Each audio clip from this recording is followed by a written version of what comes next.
Hi, this is Kristen here. Welcome to another process video. And today I'm working on day number 3 of 31 days of Cutfiles. And that is hosted by Some Assemblage Required. This die cut that I'm using is from Some Assemblage Required. And it came with a bunch of numbers all the way up to, I think, 9. I think 0 might have been included in that too. But anyways, it was a bunch of numbers that look like birthday candles, so it'd be perfect for like a birthday layout. And so I was trying here really hard to make a shaker pocket. I've never made a shaker pocket before.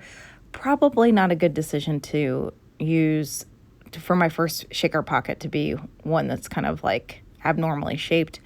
So I did leave in some of this process just because I was trying really hard to get it to go in there. I kind of feel like I probably just didn't let the glue set up long enough because it was like the little confetti pieces kept falling out.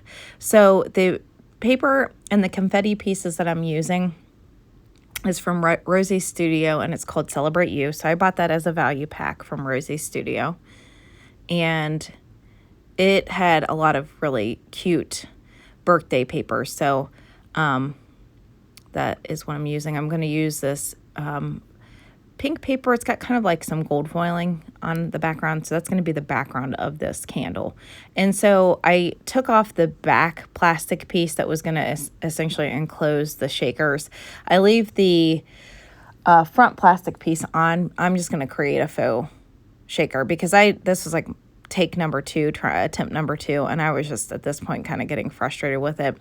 And again, I just think I was not being patient enough to like let the glue set up. I was kind of trying to get this layout done. I'm trying to get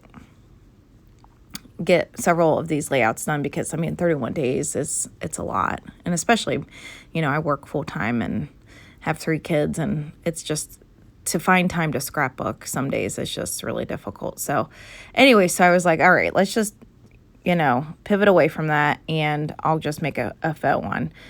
So I decided to pick this happy birthday paper, and it's kind of like in a gray color, and I'm going to make that my border. I do gut the center of it, not very well, but, just so I've got some extra, paper since I was going to cover it up anyways. This pink paper has kind of like white scallops on it, which is really cute.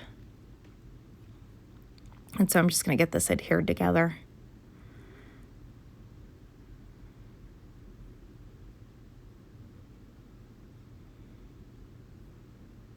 And so I had cut away from gluing all of the confetti down because that's obviously time consuming. So I did end up getting it all glued down. So it's, it's not a real shaker pocket, but, I just was like, at that point, I was like, you know what, I need to actually do a shaker pocket when I've got a little bit of time and, to try to really figure it out. I had it figured out. I think the problem was I just was not letting the glue set up long enough before I was trying to put the confetti pieces in there. So these floral pieces that you see were from one of the papers that came in the collection, and I just fussy cut out the florals. I don't end up using a ton of the florals on this, so I actually kept them separated in a bag, and I figured I can, pull them in again when I use this collection. So I'll include a link down below with a link to this pack that I purchased. It was a value bundle, and I'm wanting to say this was probably only about $16. They are a New Zealand company, so it does cost a little bit to ship. I mean, I'm wanting to say it was like around $20 to ship. So, but I had ordered 4 value bundles, and I mean, it came with a lot of stuff, and so I kind of felt like the shipping, it for the value of what all you got, I felt like the shipping was fine. And so I'm just trying to work in some of these florals here. And so I'm documenting my daughter's first birthday.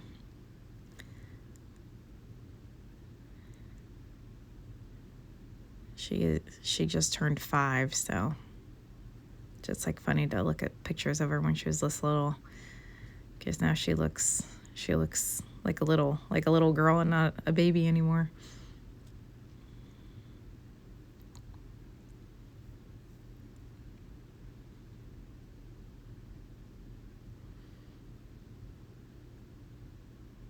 So again, I will always mock up my layouts before I commit to gluing anything down. I just want to make sure visually I like where everything is. And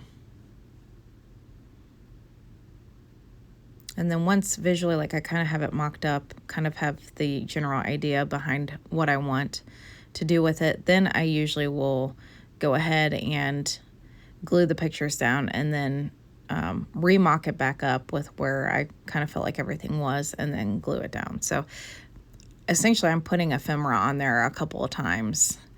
It can be a bit of a tedious process, but again, like I just want to make sure that everything is where I want it.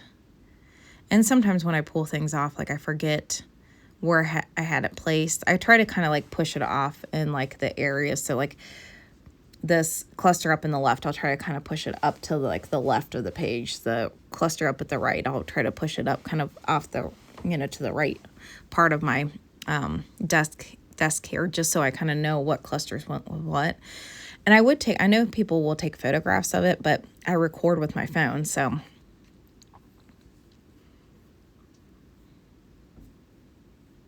And a lot of time I'm scrapbooking late at night. I usually will go and scrapbook once the kids are asleep, just because during the day I just don't have as much time. So, or if I get off a little early from work before they get home, I might try to carve out a little time for myself to scrapbook.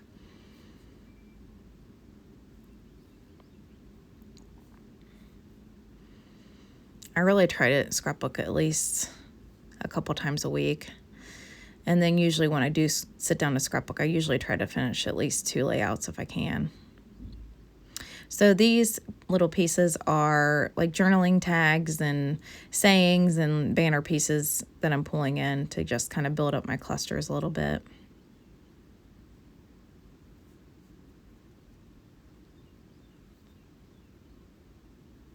There were definitely like, it was nice in this collection because there were definitely like more gender neutral papers, so that if you wanted, because I mean this looks very girly obviously, but there was like paper that had black and white like birthday cakes on the background, and of course this gray paper that I'm using. So there were a lot of more neutral papers that if you were scrapbooking for a boy, you could definitely pull out this collection and use. So.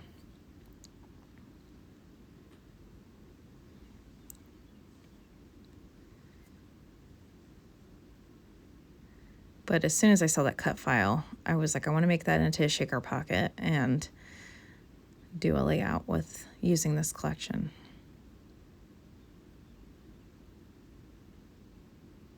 And so I'm going to go ahead and back these photographs with the paper, that background paper that I used for the shaker pocket, the faux shaker pocket, I guess I should say.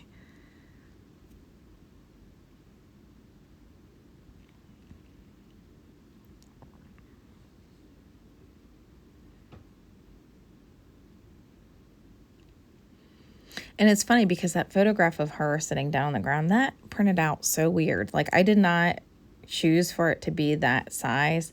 I don't know if it was like the way my phone took it or something, the setting of it. But that's just how it printed out. Like it printed off like really skinny on the 4x6 paper. Like it didn't fill out the 4x6 paper. So that's why it's kind of like an odd shape, but I'm like, it works. I mean, I don't feel like you need, exact. And I come from old school scrapbooking where you kind of, if there was like things in the background you didn't like, you just cropped them out. Like, you didn't have like all the technology now like you do nowadays, where you can like kind of edit people out and things like that, or, remove things from pictures. And I still like, even now, like I kind of feel like it's at least for me, like the learning curve of trying to figure out that technology. I would rather just crop it out. So anyway, so it's an odd shaped photograph, not intentionally, and so I've gone ahead and started to glue some of the clusters up here down. So I think I've gotten, just this cluster glued down. So I did cut away from that. And so I decided to add this little floral piece peeking up from behind those tabs. I don't know that I had it on there when I was mocking it up. So And then I'm going to get the rest of these floral pieces glued down. So I've obviously gotten the tickets glued down at this point.